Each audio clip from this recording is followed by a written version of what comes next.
Have you ever wondered why, when you're using your power wheelchair, sometimes the battery gauge seems to go up after you stop for a little bit? The gauge just doesn't seem like it's like a gauge. I mean, did your chair charge while you were sitting there stopped? A lot of times it'll go up or down. And also, when it's completely dead, if you plug it in for a short amount of time, it doesn't necessarily seem to do anything. Well, I'm going to explain kind of how lead-acid batteries in wheelchairs work.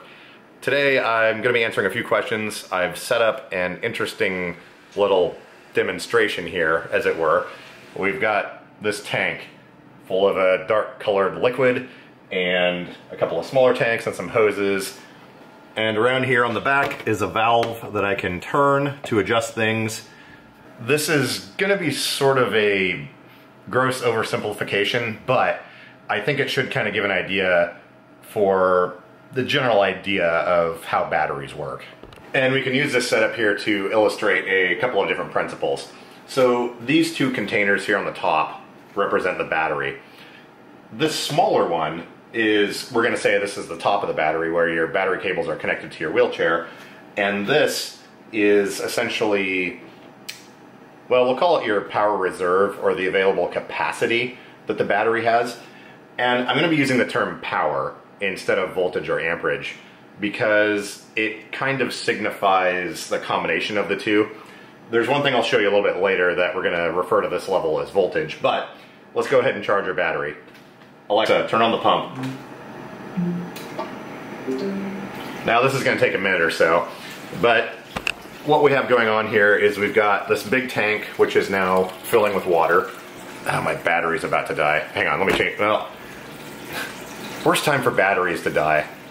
Hang on, this all has to go in order, otherwise it doesn't work right.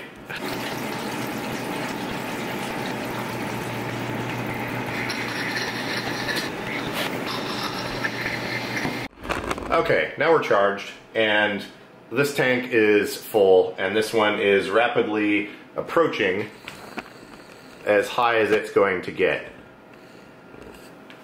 But as you can see, we've got a higher level over here than we do here. Now, just in case you're wondering, I've got an overflow hose here, so this level will never go too high.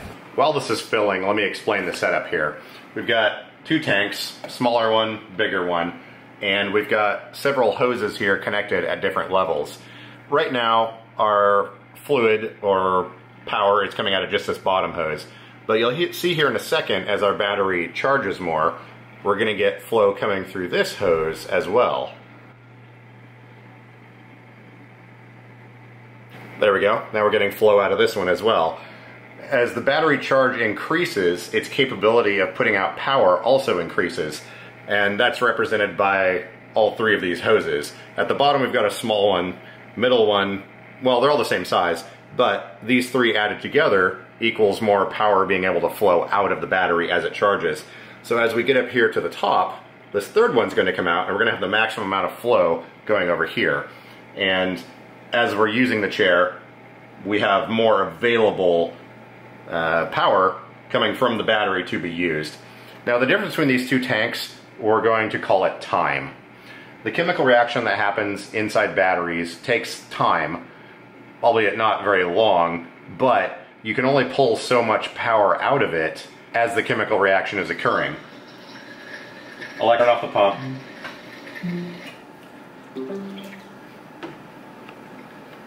Okay, now our battery is fully charged and we have the maximum amount. Oops, we got some air trapped in here. Come on. Okay, well, pretend we've got water coming out of this hose. There's some air trapped in here the way it's set up. But essentially the difference between these two tanks, like I was saying, is time. And this represents our load, and this represents our total battery capacity. Both of them put together, you can only pull so much power out of it for any given amount of time that has elapsed based on the speed that the chemical reaction is occurring. Now, if I turn this valve here on the back, we can basically represent your wheelchair being used, or power flowing out of the system, and you'll see it come out of this tube right here. So right now we can look at this as our battery gauge. It's completely full. If I turn this on a little bit, you can see we start to get some water flowing out here. But at the same time, as this is flowing out, this level's staying the same because this tank is filling through these hoses. Now, this part of the demonstration I haven't calibrated everything 100% perfectly, so we may have to take this with a little bit of artistic license, I guess. But we're gonna let this sit here for a minute. We've got some flow coming out. We can see this is very slowly dropping, and this level here is staying about the same. So I'm gonna let this run for a minute. Okay, so our level has gone down enough now that we don't have this top hose feeding the system. So essentially that means this will start going down faster because we don't have as much of a charge here. Now batteries, the way they work, as they discharge, they have less of a capability to provide a volume of power, or like a larger amount of it all at once. As they start going dead, their ability to regenerate or provide a constant amount of power flow dwindles a little bit. So, for right now, we can see we're obviously losing some capacity, but this level here is staying the same. So for now, we'll say this is our battery gauge. But if I open up this flow rate here, we're going to quickly see that this will drop a lot faster than this because the battery isn't capable of keeping up with the demand. So going up a big hill or whatnot, or other factors that may drain your battery quicker, will basically make your battery gauge drop. But let's go ahead and turn our flow rate completely off here and keep an eye on this tank.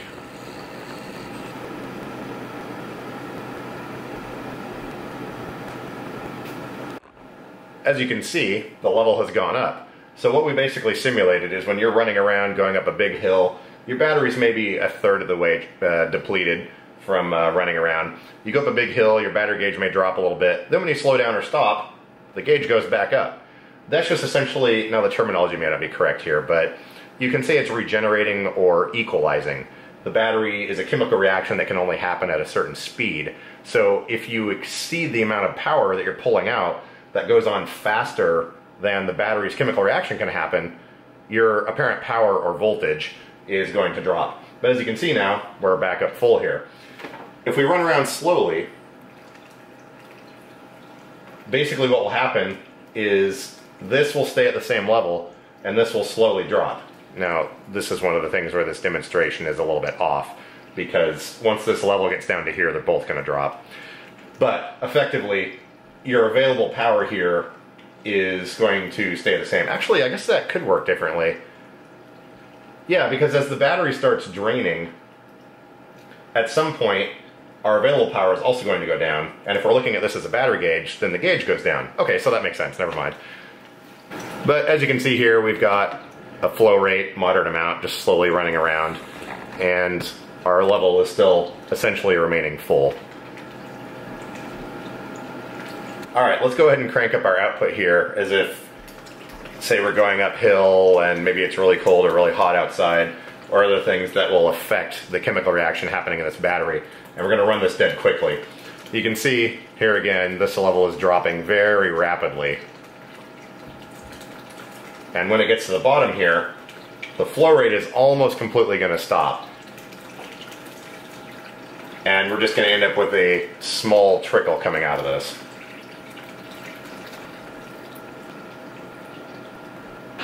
Okay, now this tank is pretty much empty. Our flow rate has gone way down. I suppose you could look at this as the available reserve power of the battery, although that terminology is also not technically correct for this application.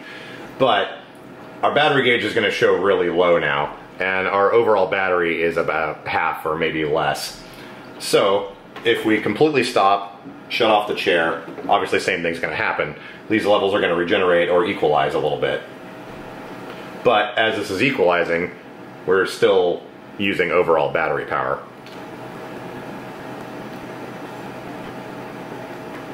Now as you can see here, our battery's gotten low enough that one of our tubes is no longer providing flow for the output. So now this transfer is going to take a lot longer because we're only running off of this one little tiny tube here. Now our battery is getting pretty dead. I didn't quite calibrate this properly as far as like full, half, you know, empty or whatever. So right now we're going to say it's at about a quarter. We're still slowly regenerating, but we can only move or run around very slowly or not on a very big hill because our available flow rate is now basically coming through this one little tube, or a chemical reaction is happening slow enough. You know, the time between these two is now very restricted because the battery is becoming more discharged. So now we can set this to about where we were before, just running around at a normal speed. And if you keep an eye here, this can't keep up, even going the same speed. So this is normally when your chair is going to start operating more slowly. You'll notice it's not as zippy, it doesn't go as fast up hills, maneuvering is a little bit impaired, things like that.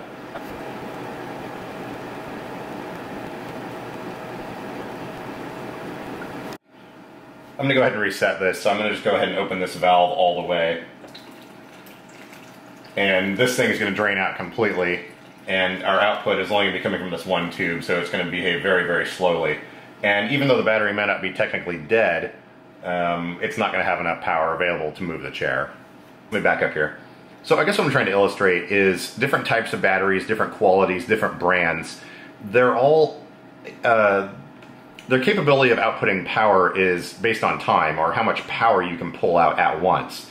Cheaper, crappier batteries don't have the ability for the chemical reaction to happen at a faster rate, so they tend to not perform as well, they don't stay charged as long.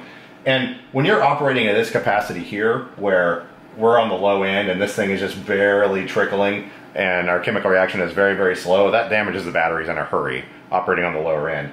So better quality batteries will have different components, different plates, and the ability for this chemical reaction to happen a lot faster and maintain for longer.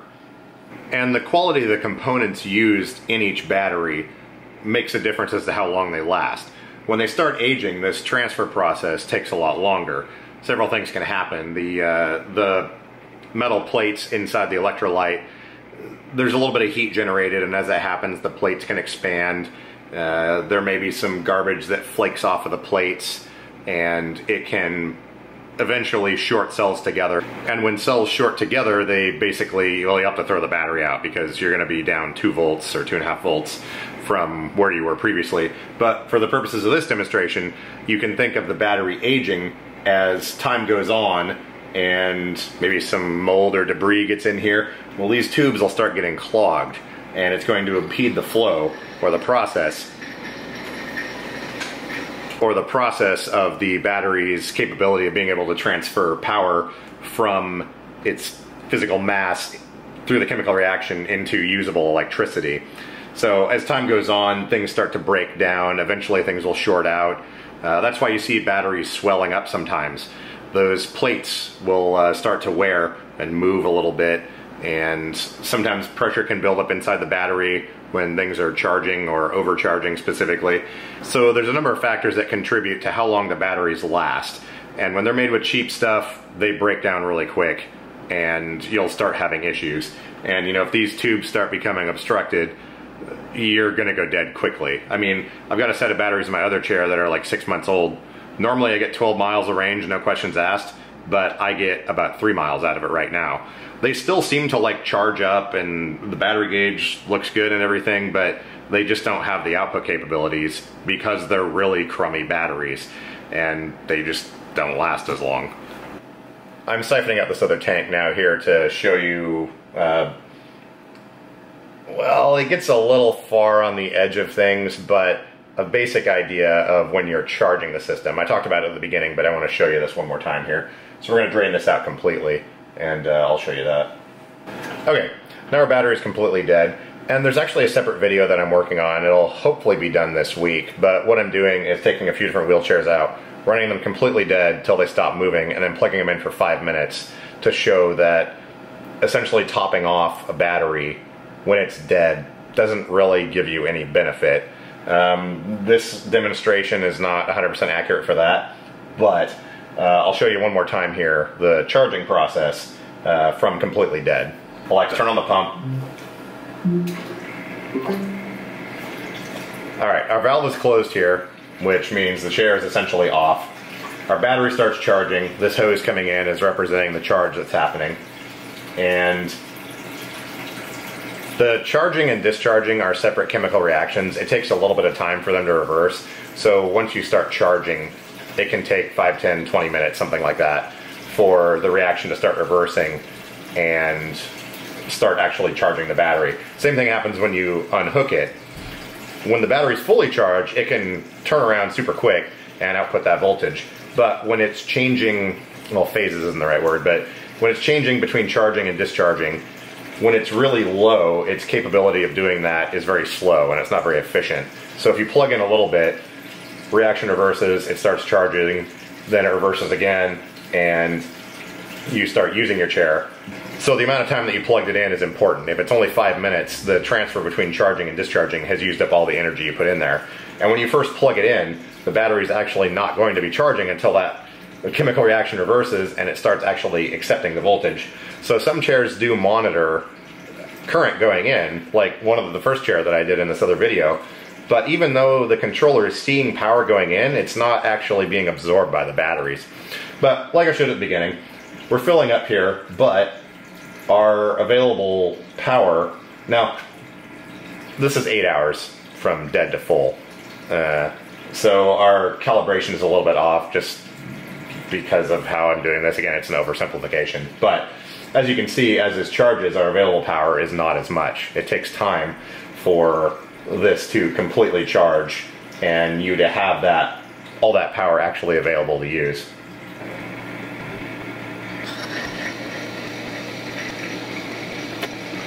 We've got some issues here with air being trapped. This isn't flowing out yet. Let me lift up this tube here to kind of relieve the pressure.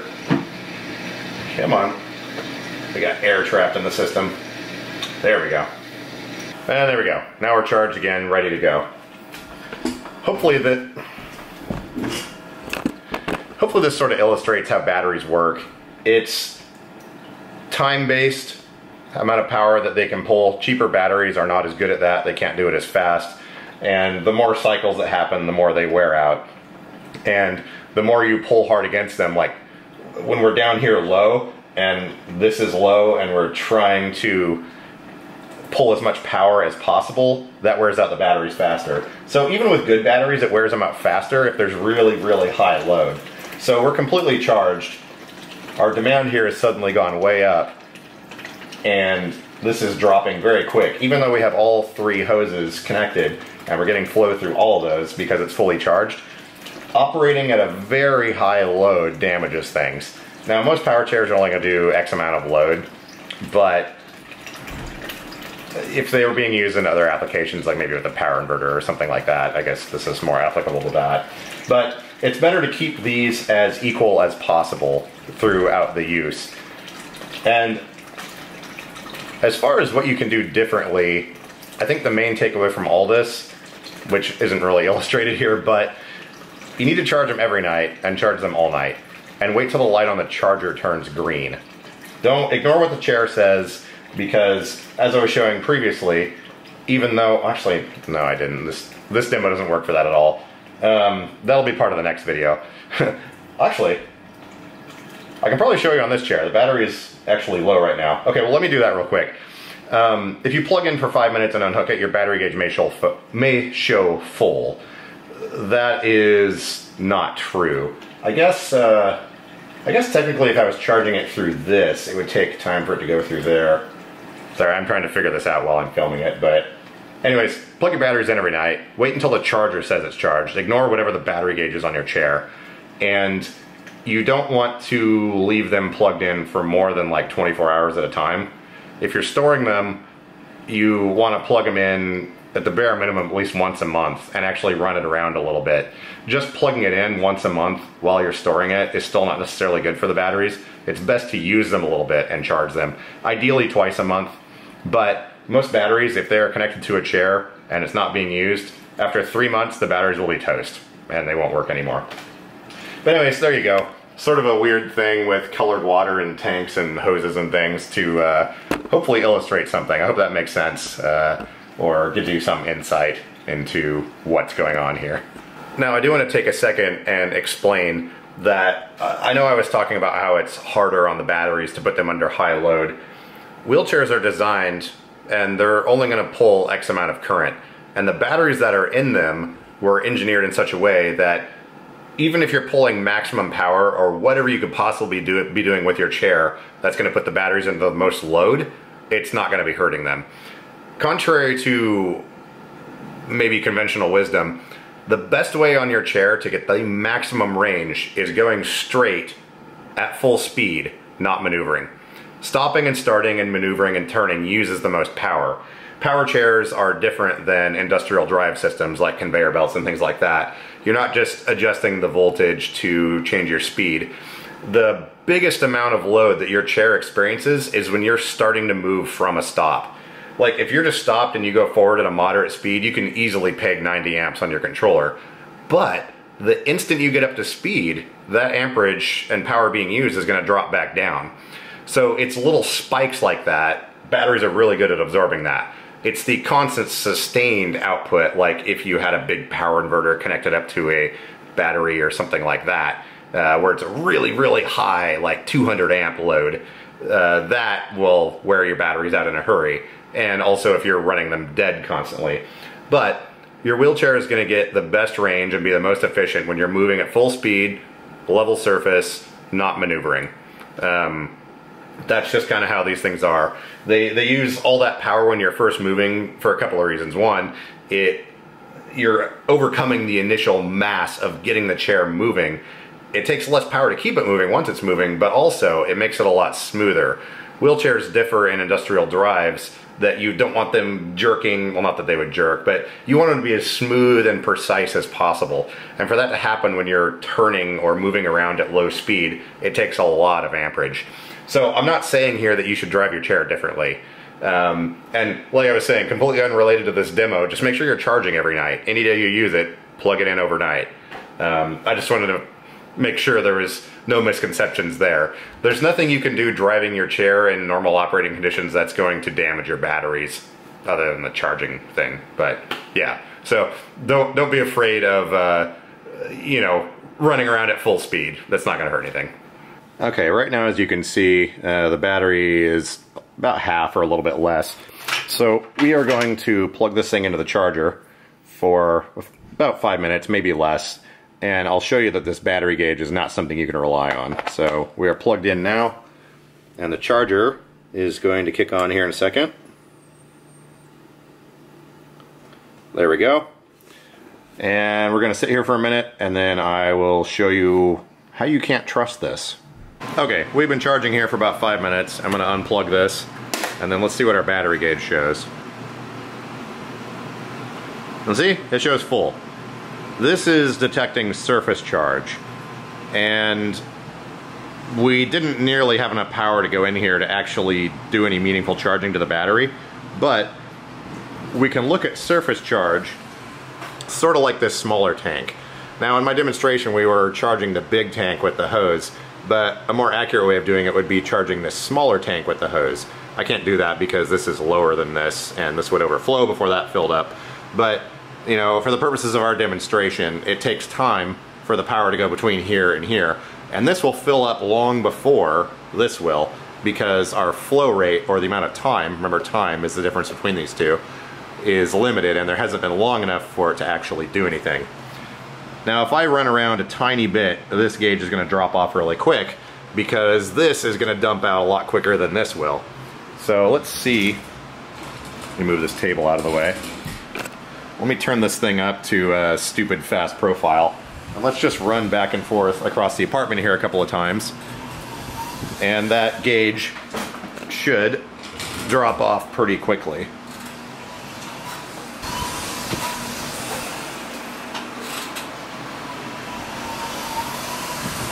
Okay, now there you go. I went back and forth across the apartment probably 5 times, and now our battery is actually lower than it was before I plugged it in for 5 minutes. Not only does that chemical reaction or phase change take time, it takes energy. And plugging in for 5 minutes will actually make the batteries more cranky, because the amount of power you're putting in comes nowhere close to equaling the amount of energy that was used to make the to make the battery go between a charging state and a discharging state. And now we've actually ended up with less available power than we had before we plugged in for 5 minutes. Now, this exact thing is what I'm going to be demonstrating in the other video, which I'm hoping I can get that finished up here in the next couple of days. But we go out to a high school track and run around and play around with a few different chairs and basically illustrate this on a slightly bigger scale. So anyways, thanks for watching. Hopefully our buckets full of random food-colored liquid give some insight into explaining how this works. It's a tank and there's flow. Instead of water, it's electrons. But we can get into the weeds really quick talking about electrons and how they flow. And technically they go from the negative side of the battery to the positive, but none of that really matters. This just gives you an idea. So anyways, thanks for watching.